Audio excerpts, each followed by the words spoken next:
Hello, and thank you for joining us for the final session of the Pieces of Systematic Review with Margaret Foster, the 2.0 series. I'm so glad everyone could be here today. Margaret, at this point, probably needs no introduction, but I like introducing her, so I'm going to go ahead and tell you a little more about her. She's the Associate Professor at Texas A&M University and serves as the Systematic Reviews and Research Coordinator at the Medical Sciences Library with a joint position at the School of Public Health. Her work with Systematic Reviews began more than a decade ago while completing her Master's of Public Health. In her current position, she provides consultations for researchers in medicine, public health, veterinary medicine, education, and other disciplines, and has published over 30 articles applying or describing systematic review methods and evidence-based practices. In addition, she's a co-founder of the Medical Library Association Systematic Review Special Interest Group and developed a popular continuing education course about systematic reviews, which has trained over 1,000 librarians. I'm so excited to hear from her about the last part of the Pieces series. Hello, Margaret. Hello, and good afternoon. Can you hear me okay? You sound great. Okay. So I think I might actually be at 2,000 librarians trained or have taken one of my in-person classes. So it's exciting to watch those numbers grow over time. So today we're going to be talking about the last part in the Pieces steps. And so I just have a couple of slides here at the beginning. One, you get to see my lovely picture there. And then this is the book that Sarah and I wrote that's specifically meant for librarians there. And then this is an overview of this series. And so here we are at number 5. And so through this series, we've been following the way that we laid out the book and follows that Pieces acronym there. And so I tried to leave some time here at the end where hopefully we can answer any burning questions that you have as we go through. So here's the agenda I worked up for today. Thought it might be fun, like we did last time, to do a couple of questions and see how we're doing. I know sometimes I use a lot of jargon in here, and just see how everybody's doing, a little personal check of yourself there.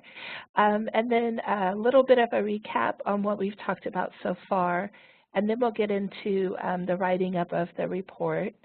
I'm just going to talk a little bit, thinking back to our case studies, and then I'd like to end the day just kind of describing overall concepts and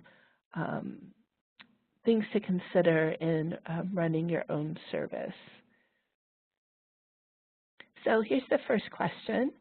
You can go ahead and just write the letter that you think best answers this question, and we'll kind of get an idea how everybody is doing there.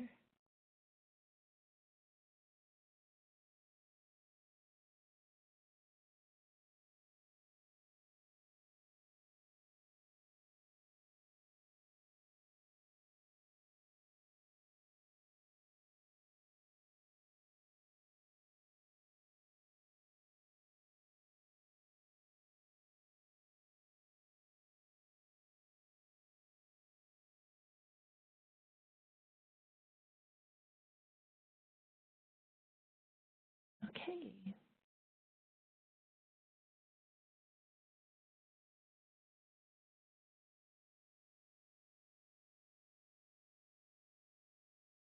Yeah, so this is looking pretty good. Some of you picked B and some picked C, and both might actually be just fine as far as answering that goes. A lot of times people will do the risk of bias appraisal before coding. Sometimes they'll do it at the same time. And then with this question, I was also kind of getting at that screening is usually what people refer to as title abstract screening, and then selection is when you're actually looking at the full text. So good for there. So here's the next question.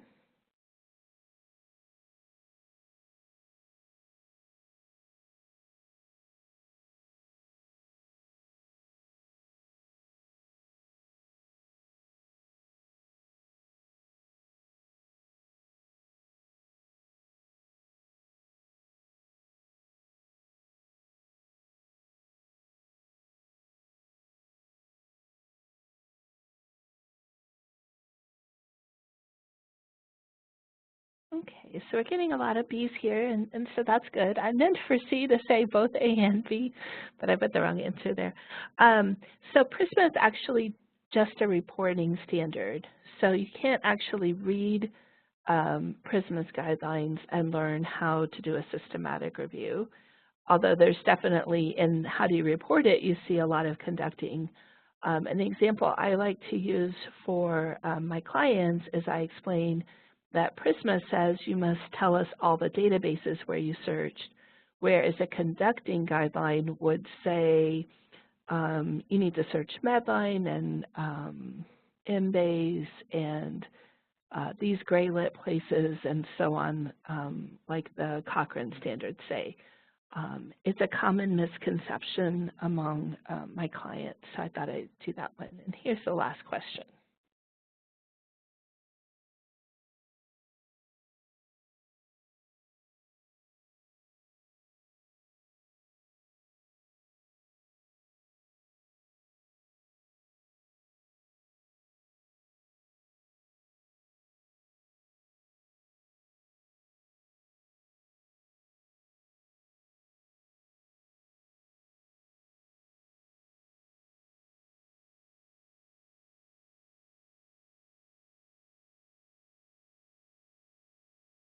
Okay, so I'm seeing a lot of C's, and that's great.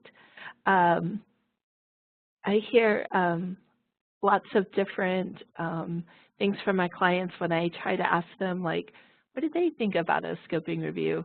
And so I've heard different things.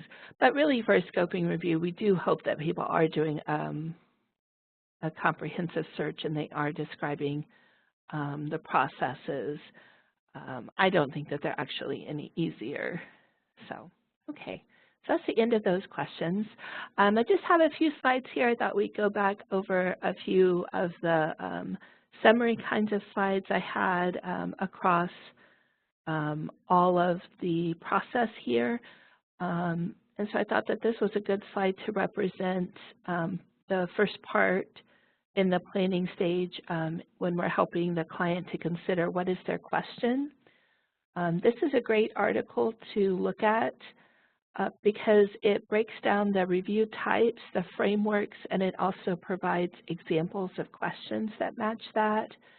I think as medical librarians, we've been so programmed to focus on the PICO, and sometimes people just try and fit everything into that. And so it's nice to realize that there's lots of other frameworks out there, and you really want to match the framework to the review type. So I see a lot of PICO questions with my clients, but my second most popular one would be the PO one, and that's where you might be looking at risk or benefit, or kind of what's the relationship here between this exposure and these outcomes for this population. I'm starting to get more prevalence incidence kinds of questions, things like that. So hopefully that table is handy for you. So I provided the reference there. And then we also went over in that first session these 5 steps that I use to help me determine, is that question a feasible question? And I keep going through these steps until we get to something that we think is feasible. And so this is where I'm listening to their question. I'm trying to figure out, hey, what type of review might that be? We could scope it this way. Has anybody else done that? And so you just kind of keep going through these and trying to put that together. So that's what we covered in the first session. And then during the second session and into the third session, we talked a lot about the search process, and we took a look at the Meeker standards and talking about what expanded searches are required by Cochrane. So the Meeker standards are from Cochrane, and so that's good to have that on hand to look at when you're working with your clients as well. And then for our third session, we focused on the evaluation part, and this is how I broke that down between the screening by title and abstract, the selection by full text, Then before you get into the appraisal and the coding, many times they need to look at the citation they've collected, and they need to get it down to a list of studies. And so sometimes one article equals multiple studies, and sometimes one study is written about in multiple reports. But when it comes down to it, you're just going to be coding that study. You don't want to double represent any one study. If they're including lots of study types, then they need to also break this down by study type. Many times people will combine appraisal and coding together, but sometimes people choose to do those steps separately, sometimes because they're planning on kicking out articles if they don't meet a certain criteria during that appraisal, so there's different reasons for doing that.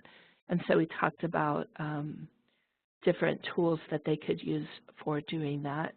And then last time we talked about coding. I tried to go over some different things which you, as kind of a little bit of an outsider there in their project, could talk to them about, showing them examples, tools that they might use, and I use Google Form, and just in general, like good data management is the main thing there. And so today we're going to be talking a lot about writing up the report and what your potential roles could be in there. So I'm going to break down the report and talk about the different roles that you might play in each section of the paper. I'd like to also talk about authorship, because that's a question I get asked a lot, and so that's what we're going to talk about first. A little bit of some tools that you might consider for the selecting a journal, for the flow chart, so that kind of thing there. And then we'll get into running this service before after that. So in authorship, y'all have asked me questions along the way as we've gone through our different talks here about authorship. And you'll hear this from many, but it's really important to have that discussion towards the beginning of the project with that team. Some choose to use a memo of understanding. Others will have policies printed on their LibGuide page or some other form that they're working with their client. I think the most important thing is to do what you're comfortable with. I have been fine with just talking to my clients about it and bringing this up. And I also have examples of times when I've said, that's okay, you don't have to make me an author on this. So, so lots of different situations can happen. There is sometimes a difference across disciplines in what they consider to be worthy of authorship. There might be some different expectations there, but I like to tell them what my expectations are and to see where they're at, so we can just see, are we on the same page? So to do that, I was going to show you the criteria I use here. And so this is from the International Committee of Medical Journal Editors, and so I put their link in there.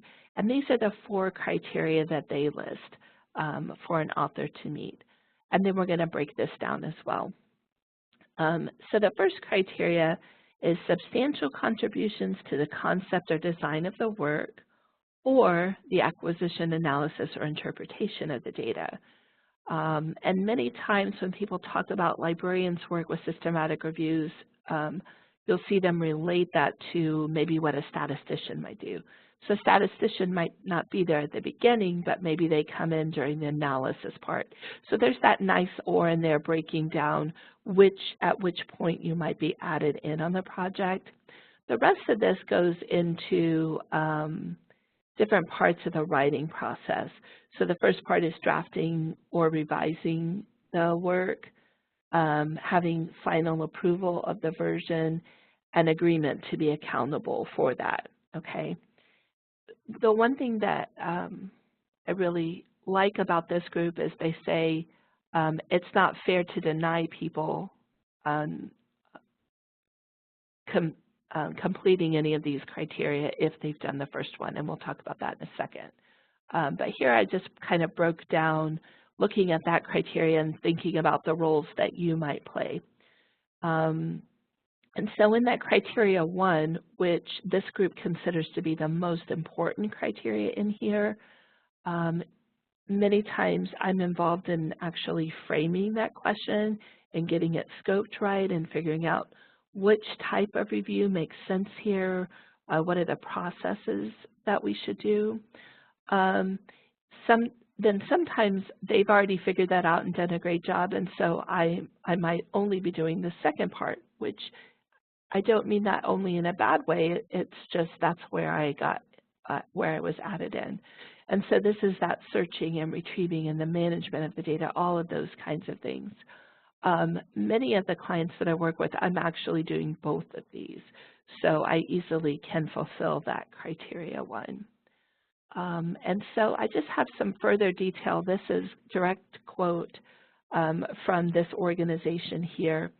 And what they're basically saying is, while all authors should meet those 4 criteria, if you have done the first one, you shouldn't be denied the being able to participate in the other 2.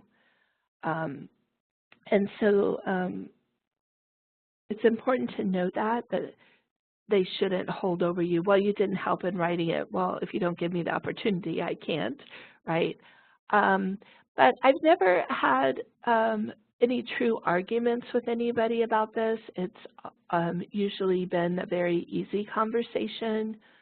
There have been times where the discussion has been more around, well, where should I be at on the list? Should I be at the end? Should I be somewhere in the middle? And many times it's been very fair. I've never really felt, oh, I shouldn't have been there. But what I ask them to think about it when this has become a question is to think about the role that each person played in the formation of this project, because it's not solely about the writing of it. Without all the backbone of pulling the articles, getting it framed right, working on those steps, you wouldn't really have that much to write about. So I hope that this part here is helpful. Are there any questions right here? I can stop here for a couple minutes and see if you want to ask me.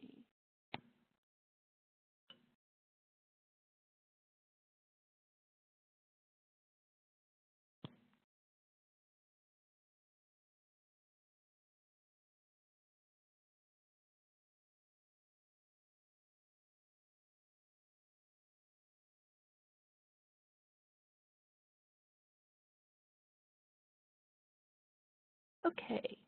Well, if y'all think of any questions on that, we can come back to that. Here I wanted to kind of show some different types of reports that you might get out of a project, starting with that protocol. There are the Prisma P standards now for how do you write up a protocol. You can register your protocol in Prospero if it has a health-related outcome. And so mostly your protocol, that's going to involve your introduction and your methods. And then for the preliminary report, which is probably presented at a poster or conference, you can look at the Prisma for abstracts. And then this is going to involve the intro, the methods, the beginning of the results. Maybe they just looked at Medline, or maybe they just looked at the first 500 citations retrieved, something like that, and maybe a little bit of the discussion. And then, of course, the peer-reviewed journal, you're going to have all the parts of the paper, and this is when you might look at Prisma for systematic reviews or the Prisma guideline that's specific for scoping reviews. From there are 2 other types that they might think about presenting. One is like a public summary. This is something that they might get in, maybe it gets published on a blog, maybe there's different kinds of magazine kinds of things out there. I'm going to show you an example from The Conversation, which is used by many universities now, or they might make a YouTube or something for a presentation. It's just another way of getting the word out there, and this is going to focus less on the methods and more on that discussion, more on just here's the findings, here's what we're seeing kind of thing. So that hopefully gives you a nice idea of different ways that they might be reporting on this. I just have a few tools in here that you might think about in helping them figure out where to select a journal, and I'm sure that there's many of you who have other great examples of tools to use. I just have a few things in here.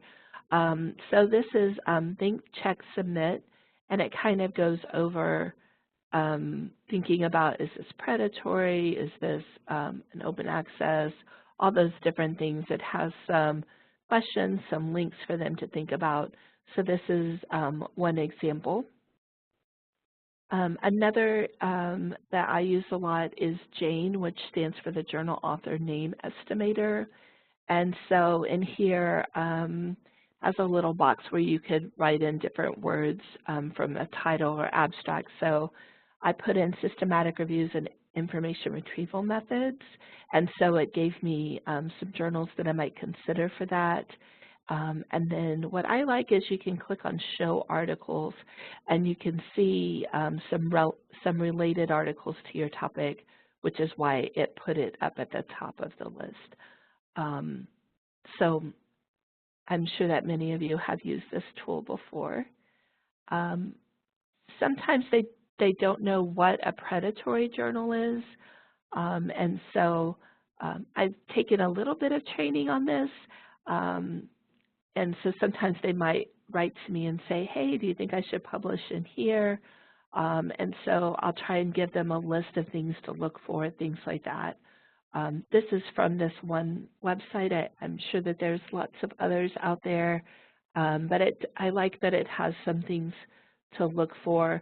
They also on this list have a list of fake metrics. So these are metrics where they're trying to say, hey, we're really high up in this metric, but it's a completely made up one. So I just saw one the other day, it said Cosmo impact factor or something like that. So there's lots of those out there. So really, in working with somebody on a systematic review and going through to this part, you get to use all those other topics that we get a lot more exposure sometimes than our client does, and help them figure out about their journal. And so this last slide is just about open access. Sometimes I'll have questions about that, and they'll want to know what should they think about. We do have some funding through our university for open access, and then we belong to different groups to help lessen those fees. And so being able to provide that for your client at this point is really good to know. I'm kind of removed from that department on campus. They're on the other side of campus. So I have to actively make sure I'm paying attention to their website and ask them questions. So just putting this part out there. Okay, now we're going to get into the outline of the report and talk about the different roles that you may play in these different sections. And so in the introduction, this is where they need to have a section talking about related reviews, and I usually end the introduction with a research question. Sometimes the clients will get really confused in the introduction part, and they'll think, oh, I need to do a lit review of my topic, and they'll want to include in that lit review the included articles that we have in their review. They don't really want to do that. It's not necessary, and it's confusing to the reader. So what you really focus on in this lit review part of the introduction is going to be just a brief introduction and focus on the other reviews that have come out before. And sometimes there are no systematic reviews on that topic, and so I suggest that they focus on any narrative reviews that have been written, and that way they are showing that they did go and look for reviews. Then they can say, and because no systematic review has been done on this area, this is why we chose to do it, that kind of thing. And then we get into the methods, and this is what we think about the most when we're working on systematic reviews. And so I'm going to go into the sections there that you might focus on. We'll probably have less work to do in the results and discussion, but I do have a few slides highlighting the parts and the role that you might take there. So let's get into those sections here. One thing that sometimes I'm asked to do in helping them with their introduction is when I'm looking at the related reviews and I'm seeing issues that that review had with their search. So I'm kind of helping them and doing that critical appraisal of the related reviews. Something about, okay, so this review, they only looked at Medline, that's a big publication bias, or this review stopped searching 6 years ago, there's a lot more new things. So it's kind of things like that and helping them to really critically appraise those and put their, show how what they're doing is going to be different and hopefully better too. So probably just a minor role here in the introduction, other than I look to see, are they citing a bunch of stuff they already included as well. So the method section, this is where I think we focus on our role here. Starting with the eligibility criteria, the main thing that I look for is I suggest that they use the framework, so either PICO or PO or something like that. A lot of times when they first do their draft of the eligibility criteria, they kind of jumble up everything together. They might say, oh, we were only looking for things in the U.S. and English or something first, instead of saying their population, the intervention, those kinds of things. So I just talk with them about how to order that. We're going to go a lot into the search process and what needs to be written up there. For the rest of the processes, mostly I'm just reading those sections to see, are the methods clearly described? Can I understand what they did? And so I'm just trying to help them put their best foot forward there. And so guides that, of course, we look at here are the PRISMA guidelines. And then there's a new PRISMA guideline that just came out not too long ago that is just written up for how should you describe the search. And so I have some slides in here to talk about that. So the current PRISMA checklist, when you look at their structured summary here, so that's number 2 on this list, it goes into what should be in the abstract. And as far as the search itself, they just list data sources. And then when you look down in the methods for number 7, this is where you see they say describe all information sources, and they give a list of things that they want to see there, including the date last searched. When we look at some of the updated ones, you'll see they also want to see date last searched in the abstract itself as well. Just that gives people like your cutoff date quickly. So in practice, this is what I've normally done. I list the key databases in the abstract, and I list that start and end date for the search. And then in the narrative, I list the resources with the interface. I describe the search overall, and I'm going to show you an example of that, focusing on which concepts were included. I don't try and give a list of all the synonyms in the narrative. I always try and just refer them to the figure or table that we're going to have.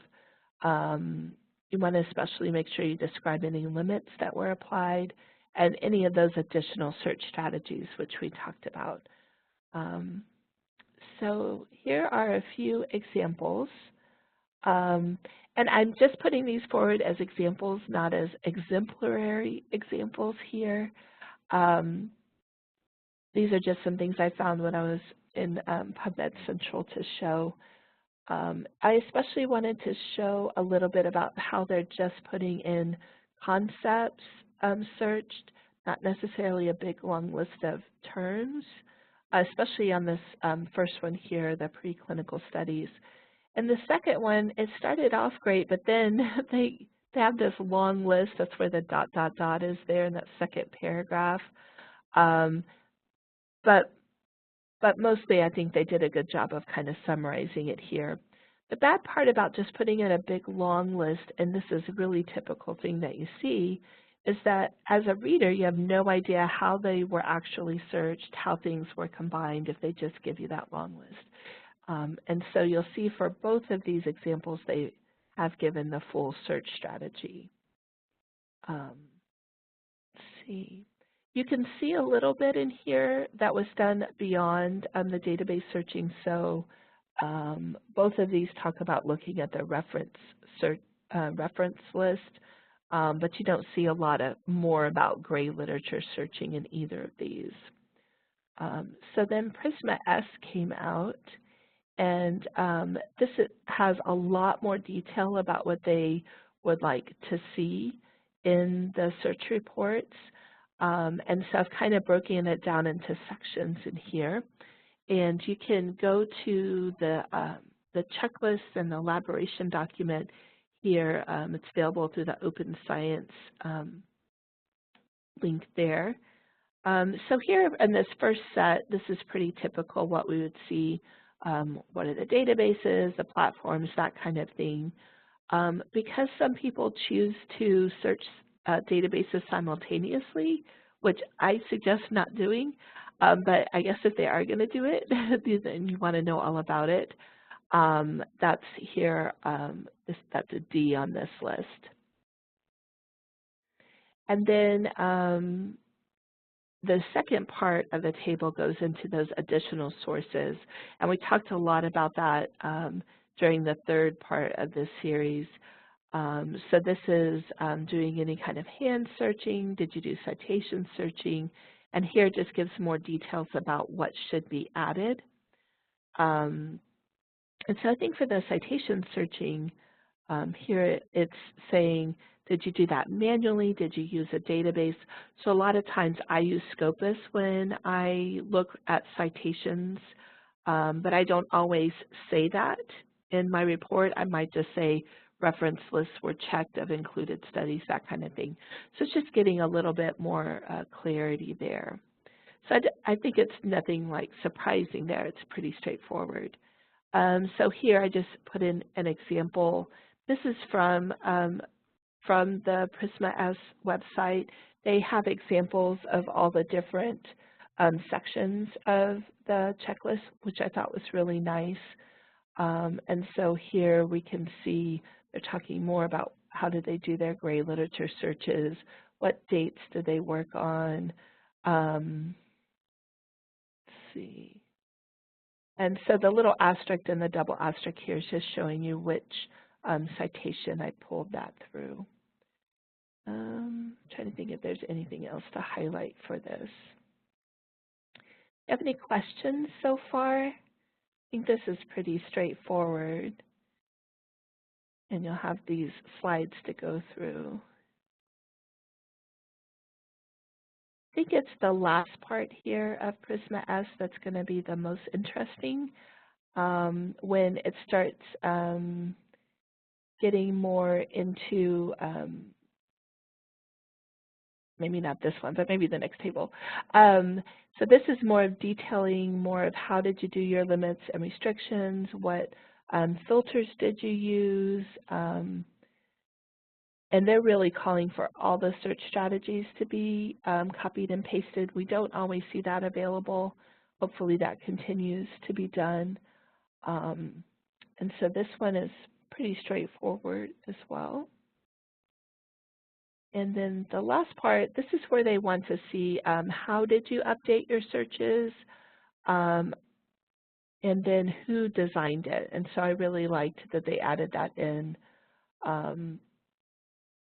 Was there any kind of peer review process for that search? And then how were things managed?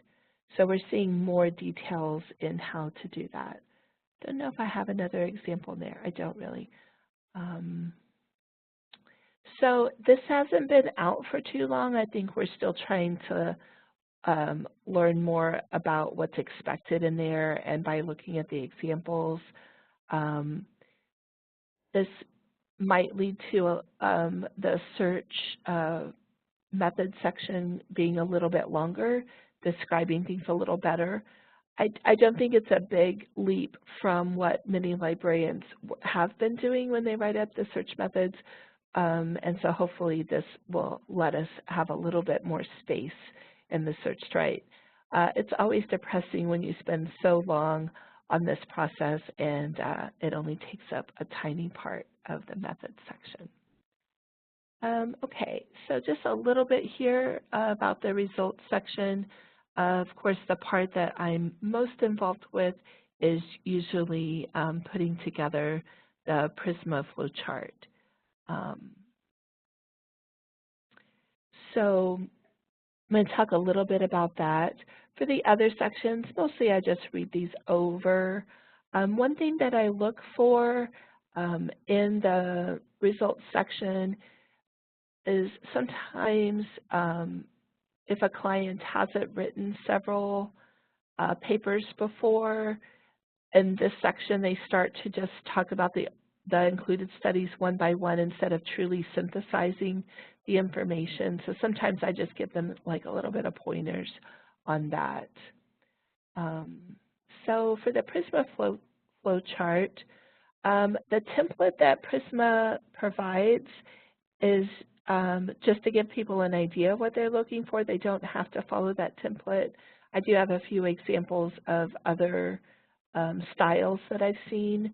One tool that I like, I list here at the bottom, is the Prisma flowchart generator.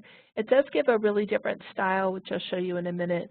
But what I like about this page is that I can get the flowchart in multiple file types.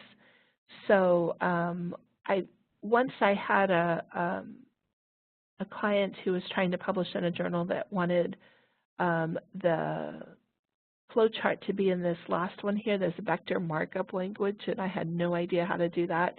And so I was glad when that's when I discovered this. So hopefully that is helpful. So here's a few kind of examples. This one that has all the different databases broken down, so it's like PubMed and CINAHL and PsycInfo. This is kind of like what you would expect to see from the Prisma flowchart generator, that website I was telling you about, so it's a kind of a different style. And one thing that you'll notice here is that at the title abstract stage, they don't have any reasons why they kicked it out. They just are giving what they kicked out.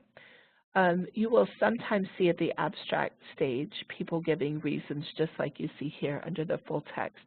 It's not required that they do it at the abstract level, so I just talk to them about that when they're starting to work on that, and it's just something to think about. But I do like to show my clients at some point in the beginning what the Prisma flowchart looks like so that they have an idea what they need to collect and decide where they want to be. For both of these, they chose to break down the results by database, which I think is actually nice for the reader because there may be a database that they didn't realize was helpful for their topic. And so just trying to show some different examples here. Okay. This one, I was trying to show the difference between systematic review and meta-analysis, and that sometimes, depending on the analysis, they might have some different numbers down at the bottom. Sometimes they think that they should only do the systematic review, where we're looking at the qualitative part, on those that are also going to be included in the meta-analysis. But usually people will do the systematic review with the set that they can, and then for the meta-analysis they might have to kick out some things that don't give them all the information they need, and so you do the meta-analysis part. So I just like to show them that that isn't rare, that it's common. This next slide is an example of a summary that was written for the public based on a systematic review. And so this was looking at pasta, which I love. And so I was interested to see that there was a systematic review had been done on this topic. So you see it's written very much for the layperson. It starts like with questions and has just kind of thinking about what your reader might be interested in, and then getting into a little bit of the details in here. So they say, so we did a systematic review, which means we took these numbers and we looked at this many things, and then quickly it's going to get into the so what of it. I like to use examples to show them of things they might write up, and what this does is it helps to lead the readers, especially those that might be citing their paper, back to their peer review paper. So it helps them to get more citations. But also that really important thing, which probably they wanted to do too, which is reach out to the public. This is from the Conversation, which many universities subscribe, and faculty can go in and be authors there easily. And then from here, these articles can also get picked up by the major news groups. And so I know we had a lecturer here in the library. He wrote a paper in the Conversation with several faculty members, and that ended up getting picked up by many news outlets. And he got an interview. I can't remember which news, was CBS or NBC or something like that. Anyways, it was very exciting a couple of years ago.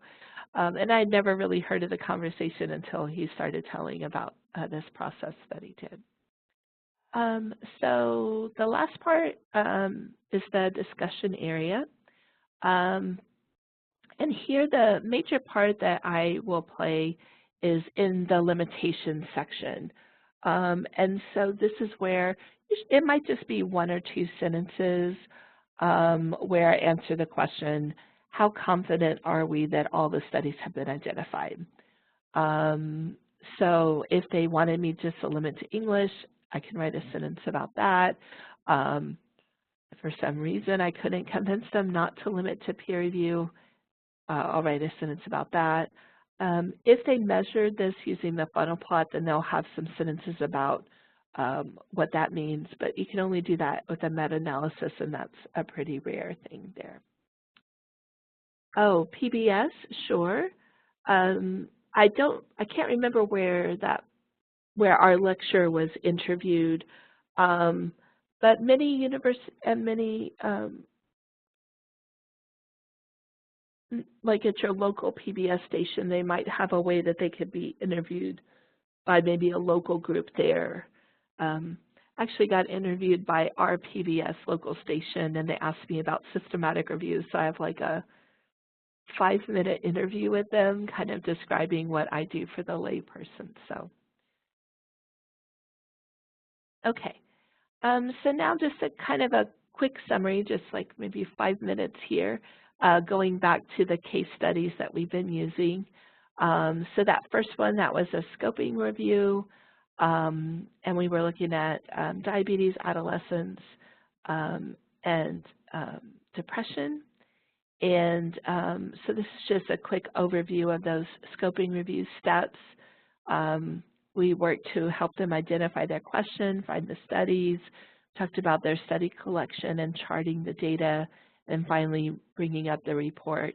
With the scoping review, the main thing is for them to be able to say, what's out there, what have we done, and what are we missing kinds of things. And so when I would go and look to see, hey, what journal might you consider for this, I used Jane here and could help talk them through. I can't remember, and I'm sorry about this.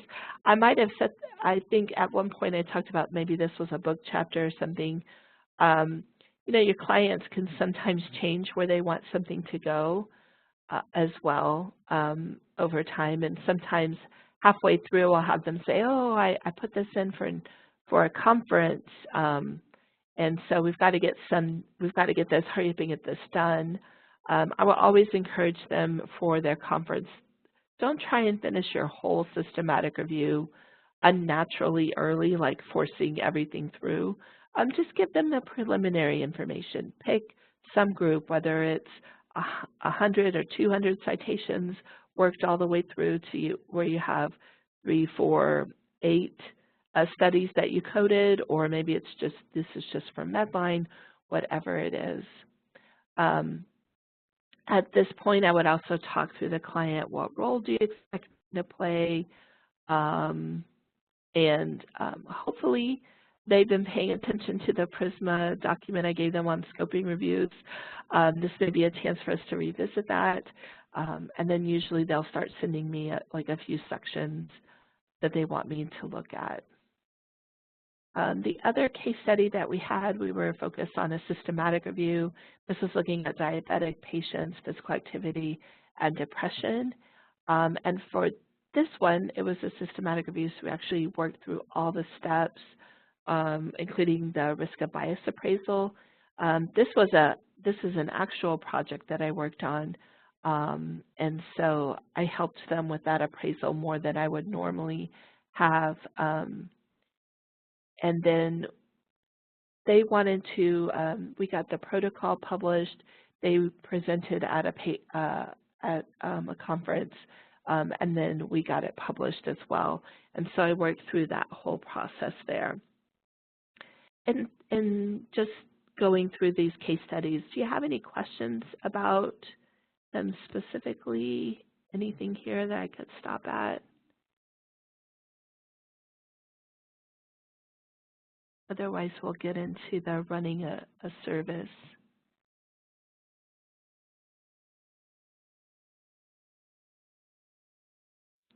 Be so quiet this afternoon.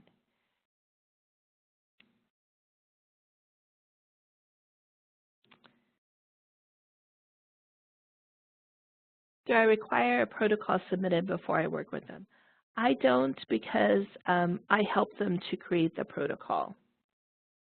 I know that some services do require that. And, you know, everybody has to figure out what's best for them. But most of my clients wouldn't know how to create one. They'd have to, they would need a lot of help to do that. And so that's what we do in our first 3 or 4 meetings together. I keep giving them things to work on to finish that protocol. Some of my clients, their protocol would be meets the requirements for Prospero. So it's a systematic review. It has human health-related outcomes, and so we do submit it there. But I also work with people who are doing things just in education or engineering or something like that. Yeah, you know, I was trying to find a really good poster for you, so that's a good question. That's what I spent this morning. I was looking through some different posters, trying to find a good example. So I'm sorry I don't have that. That's a great question. There was a paper, and I tried really hard to find it, where they had taken some published systematic reviews and turned them into more like flyers or kind of like infographics, something better for, easier for the public to understand. I thought that that was really good. I'm sorry, I don't have, I'll keep poking around, see if I can find something. Yeah, so I do use what PRISMA asks to be put into the abstract, and so that's a great way to go. You really need them to boil down things. I don't think the poster is the place necessarily to put their search in there. I think it's a great place to have their definitely, you know, the databases they search. You could have like what concepts did you include, things like that.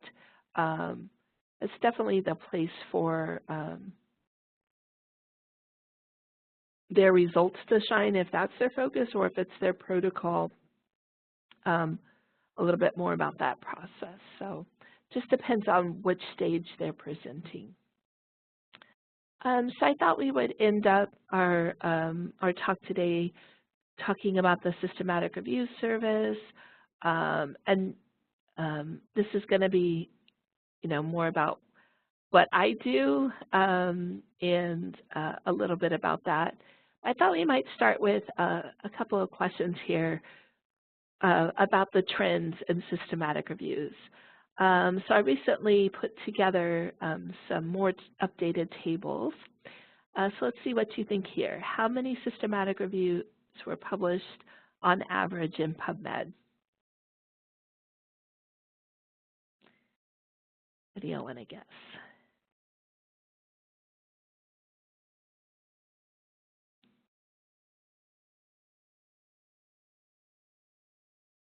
So some A's, a lot of B's. Okay. So here is the chart. So I decided to make this because I was thinking back to when I saw an article several years ago, and they had estimated about 11 a day back in 2010. But when I looked at it, I found 25 a day. So I'm not exactly sure how they estimated that in that paper. And it's grown greatly over that time. So you see a really sharp increase, three times as many as we had 8 years ago, basically. So if it does seem like more people are asking to do them, they are. How about this? What about scoping reviews? How many? Oh, I shouldn't say per day. It should say for the year. Sorry about that. This is for the year, not per day. Need to fix that.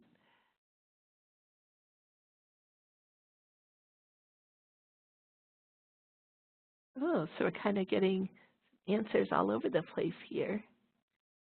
Okay. So it's some variations in there. So here is the trend. So I first started hearing about them probably 2011-ish. It was the first time a client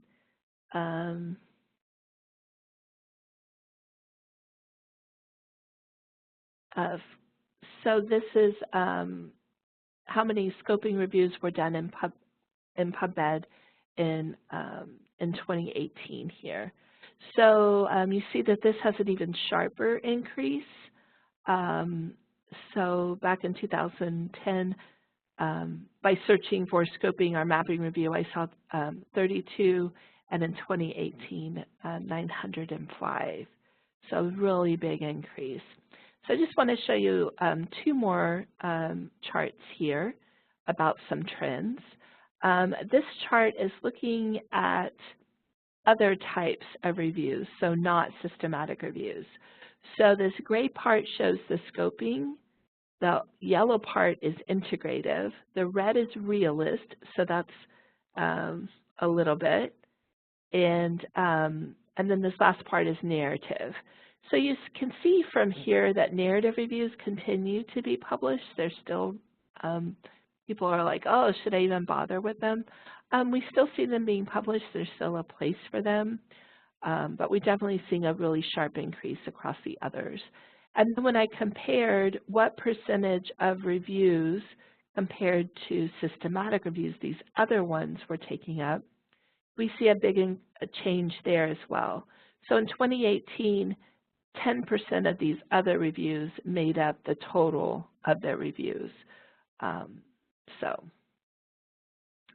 I don't know about how many had a librarian as a co-author as far as the as scoping reviews go. I don't think I've seen any research on that.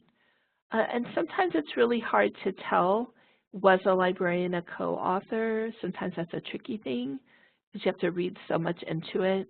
I'm hopeful that with the new standard for reporting searches that they're saying, just say a librarian was involved, that we're going to start to see that more often. But it's not always easy to tell. And I have this last one. Because I do systematic reviews outside of medicine, I was curious what I could see from here. And so the orange here is engineering, the yellow is social science, and the green is agriculture. One thing I'll say about social science, the really tricky thing there is that a lot of times they don't call a systematic review in the title or abstract, even though once you start reading it, you would say that's what it was. It's just not part of their standard. And the same goes for engineering and agriculture, but I just see even more often in social science. So the main thing to see from these trends is none of these searches were perfect. You know, I just did, hey, does it say systematic review or meta-analysis in the title? And those are the ones that I took. But you can definitely see the trends that are happening here, and that it's not just going across medicine, but across all of these other fields as well. Have any of you worked on any systematic reviews outside of medicine? What are some of the topics that you've worked on? Or disciplines? Social work. Oh.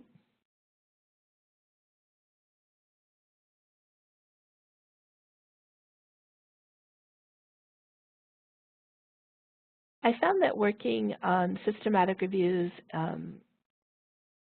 in animal science and in veterinary can be really difficult because what I expect to see in the report is not always the same as I would see in human medicine, so some things were much more difficult. For example, one review I worked on, it was really difficult to tell in the abstract if it was randomized control trial, and so we just had to let everything go through into the full text sorting, and then even when we were there, sometimes we had a hard time figuring out, is this a report of a randomized control trial? So Barbara, you got a big list there. I've done several in education, and there's a tricky thing there too. I had to learn some other study types I hadn't heard of before, like single case study, I think is a term they use, which is different than what we would mean in medicine by that. And then engineering, I have so much to learn more about engineering databases. I don't feel like Compendex is my friend. So I would love to ask you, Naomi, if you have any pointers on searching Compendex, because I definitely don't enjoy searching it. So I came up, these are some of what I've seen and what I consider reasons why we're seeing this big increase in reviews. We're seeing a lot more call for evidence-based research by policymakers, by the public, and there's just so many more primary studies now than ever before. So there's a lot of studies to study. There's more software now available than ever before. And maybe this is true. I did have a researcher say, I don't know if we're really getting better at this, the technical skills there. There's more professional organizations that are promoting systematic reviews, sometimes through funding or standards or, hey, here's a database. And then we're also seeing more standards being developed. So there's many more extensions for PRISMA than there ever has been before. We're seeing more like in social sciences and other areas starting to develop standards. The other thing I was thinking about when I was thinking about training librarians is how many that I talk with, and sometimes they have like this imposter syndrome feeling that, oh, I don't know that I have enough skills to really help somebody with a systematic review. And I would say that I can show you lots and lots of reviews that are published where the search wasn't done very well, where all of you could have helped that person. Because this is kind of what I see happening a lot. Our researchers kind of fall into that Dunning-Kruger effect where they think they're great searchers, but they're not. And so we've got to kind of meet together in the middle part there. And this is where I really suggest being great collaborators on reviews, that together we're always going to make design the best search. And just in meeting with your client and talking with the issues, you can really work out a lot of that.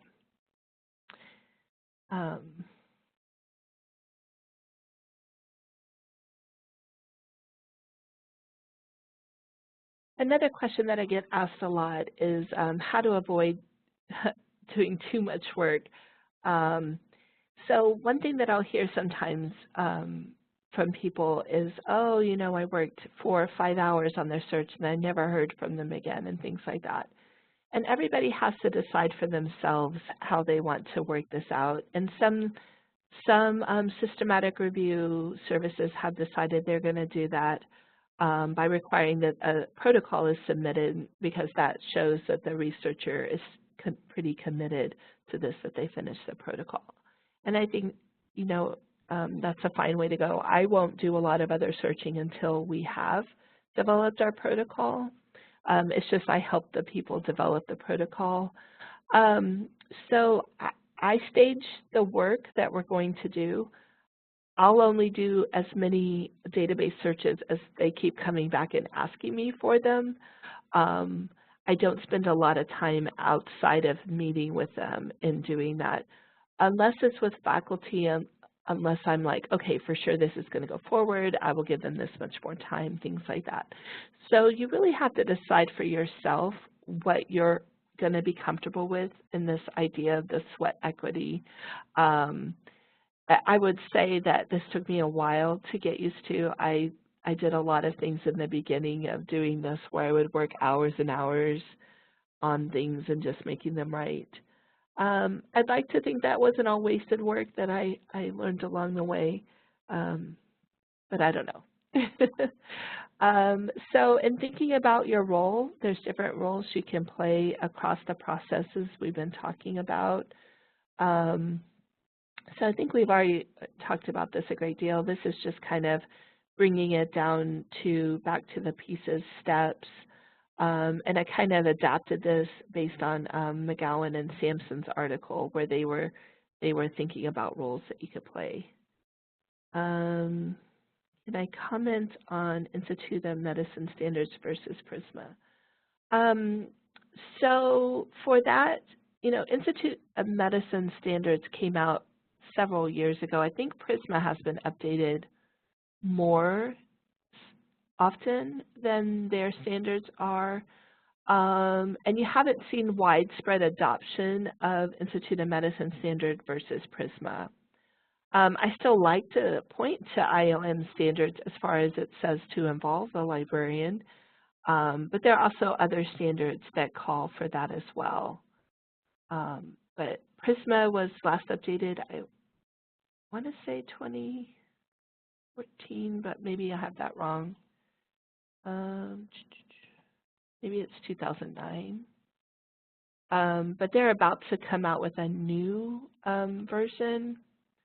And so I think the Institute of Medicine kind of visited this once, and they haven't really gone back to look at things. 2009 was the last time when PRISMA was updated. I can't remember when Institute of Medicine came out. Here's one more look and thinking about your potential role, 2011. Thank you. So maybe they are more updated. Maybe I'm wrong. I think that PRISMA is the more accepted standard, but I do really like that Institute of Medicine did call out librarians there. So here's another look at thinking about different roles of the librarian that I've used before. And so this was written several years ago, and I think it still holds up today. I think most of us would feel comfortable with literature searcher, reference manager, document supplier, although I don't want to be the sole one looking at that. I put that back on the client. But as you get more comfortable with these steps, you might move into these other roles.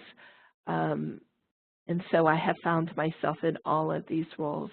And so it's just something to think about when you're doing this, that as you grow in doing this work, you might consider expanding into another role. And you can also do systematic reviews on your own on topics that you're interested in. So I just finished one that's going to be published in ACRL, I'm not sure when, where we applied some Campbell standards to some education reviews. And so there's lots of roles that you can play in here. This is how I break down my service and my roles that I work with clients. The first, that's where I'm just your librarian. You came in, you needed a search. I say, here's some results. Maybe I only see them once or twice, but I don't deal a lot with them. So I'm just a consultant there. Of course, I do a lot of instruction, presenting classes and workshops. I'd like to, if I find out that a lot of my clients are coming from one class, I like to go and talk with the instructor and find out what's that assignment whenever I can. Of course, they're not always open to this, because I'd like to find out what is it that you really want your students to get out of this, because asking them to write a systematic review in 6 weeks, it's just basically going to be a lesson in frustration, especially if that student understands what you're asking them to do. And then the last part, and the part that we've been talking through this whole time, is my work as a collaborator. So I'm working on a review project. We might be writing grants, or maybe I'm leading that project. And so in thinking about this, I also think about my clients in different ways. So I thought I would kind of do this breakdown here for you. So the first part is I think about those clients that are consumers of systematic reviews. This is when I go and talk to the medical students about how do you find, read, and apply a systematic review. Then there's those potential producers. This is where they get 45 minutes on, hey, here's all the different review method types, and here's how to think about which one is right for you. Then the actual producers, this is where I might do more of like a boot camp kind of review day where we're focusing on finishing up their protocol. And talking with faculty, they may be at different levels. It may be that they're looking to give a class assignment on this. They may be looking for funding for their project, other things. And then when I get up to the administrator level, this is where I'm more focused on funding for reviews, the impact that reviews can have, that kind of thing. So I think about all these different clients where I'm advocating for systematic review methods in very different ways. This last slide kind of shows the things that I think about when I'm talking with them. See, do you have any questions about this?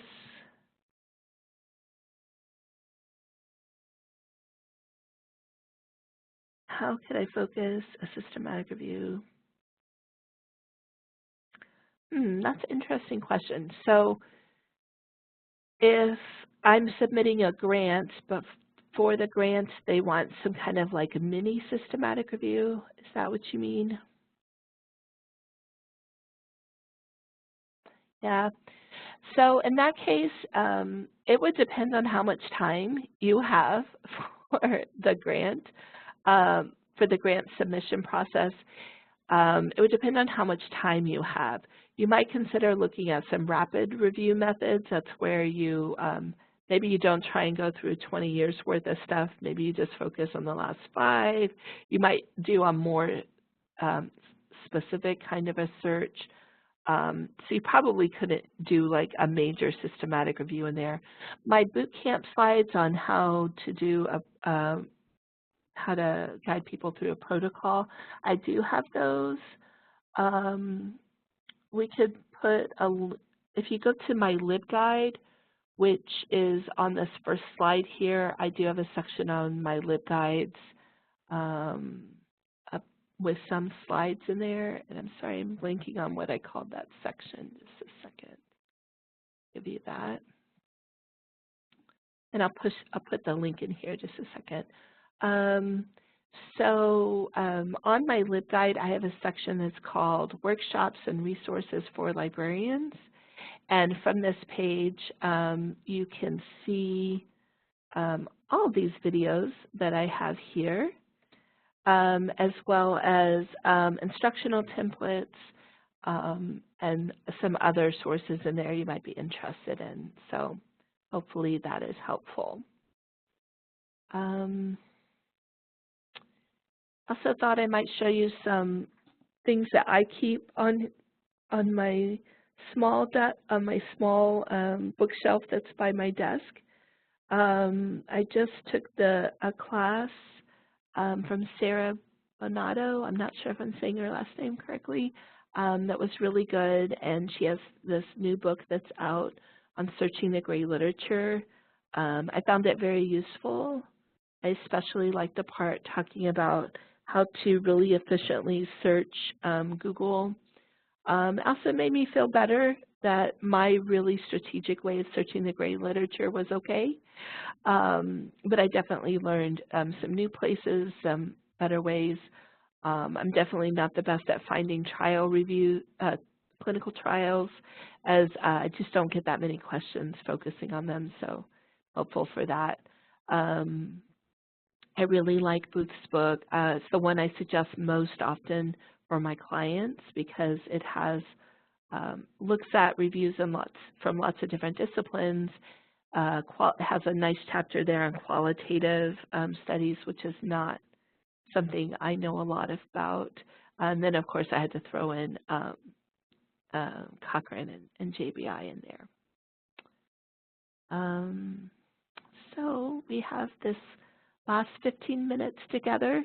I tried to leave some time in here so you could ask questions about anything. Let's see. What do I think about spending lots of time?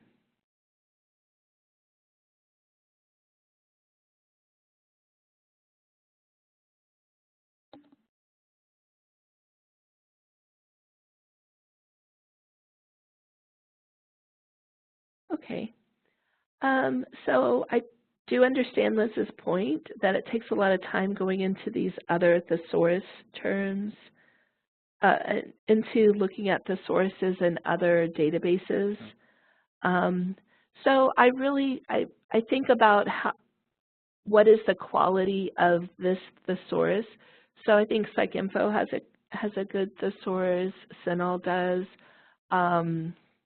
Sometimes I search academic, search Ultimate or whatever they're on now, Platinum or something like that from EBSCO, and they don't have a great thesaurus, so I just use my keywords there.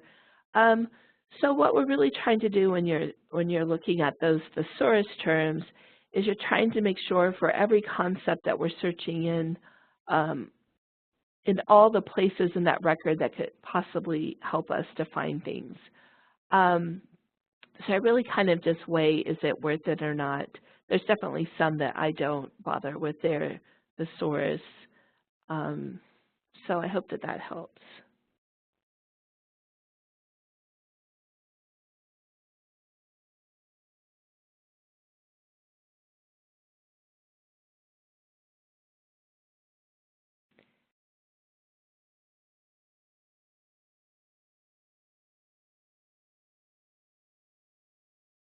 They submitted a protocol.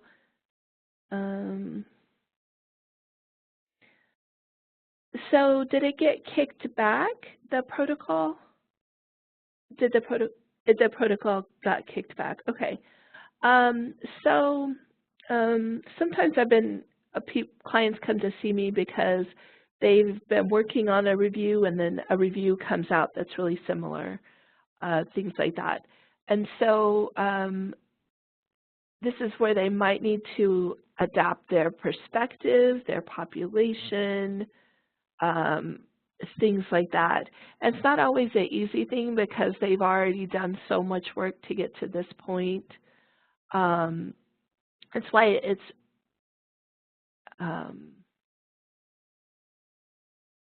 really important at the beginning to go and look at all the ones, but sometimes stuff comes out while you're in the middle of working on one and you're like, oh, where did this come from? And that can hit you.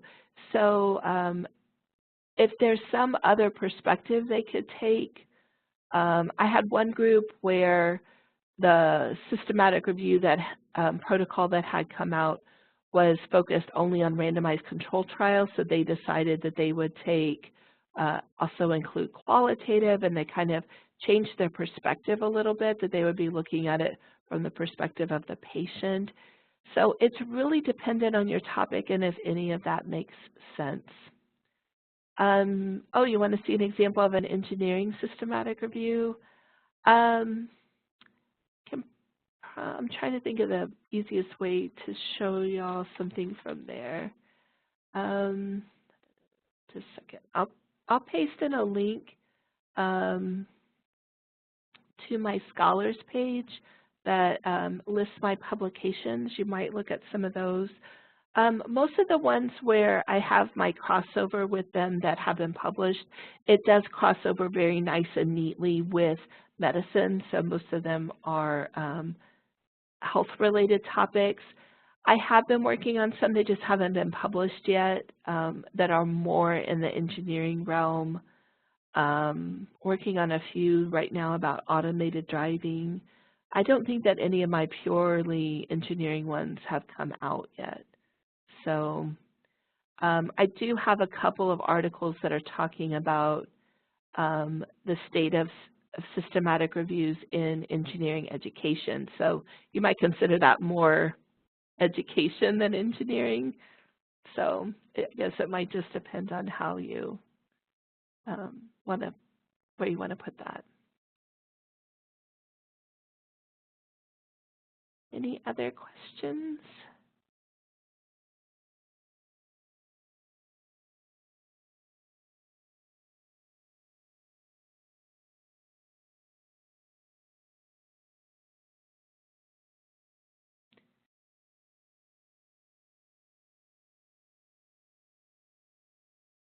You're welcome.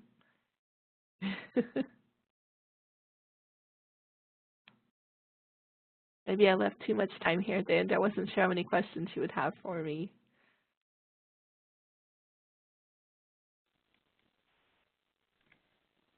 Well, it looks like there's no more questions right now, Margaret, but I'm sure people will be reaching out to you later if they do have questions. Sure. Oh, we have one more question in the chat there. Let's see.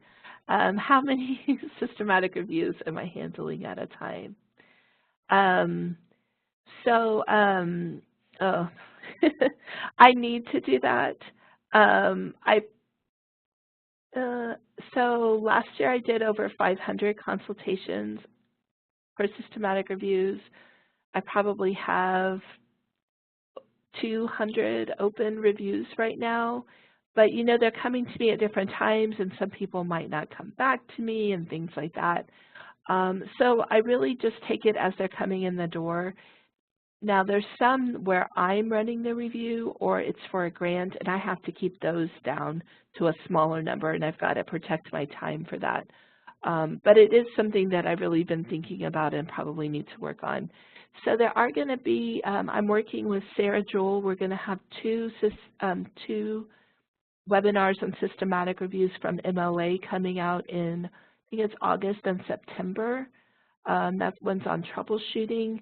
And I have been talking with Sarah Miles here at NNLM about possibly next year, next January, starting and talking more about instruction that we do on systematic, that I do on systematic reviews.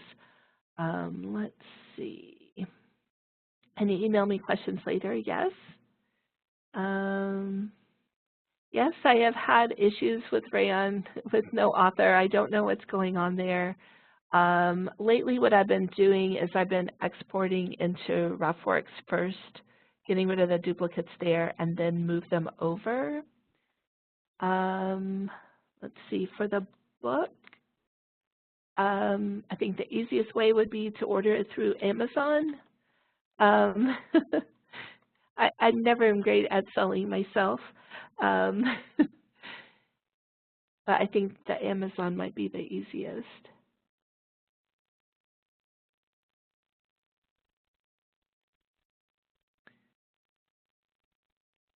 So did I miss any questions? I think I got to all of them.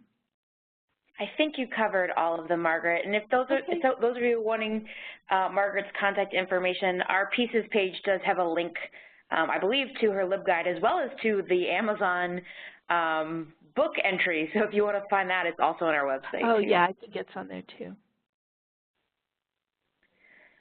All right, so I'm going to say at this time, if you do have any more questions, please feel free to contact Margaret, or if you don't remember Margaret's contact info, you can reach out to us and we'll be happy to put you in connection with her. Margaret, I want to give you a huge, huge thank you. This is a wonderful series. I'm so happy we could partner with you to offer this for everyone, and looking forward to future series as well. Well, thank you, and I always learn so much from everybody, and thank you all for your questions. And I know Sarah has a few questions to ask you before you go, so thank you. I do. Thank you, Margaret. I'm going to go ahead and stop the recording now, and then we'll move into our final housekeeping. So if y'all could stick around for just a few more minutes, that would be great.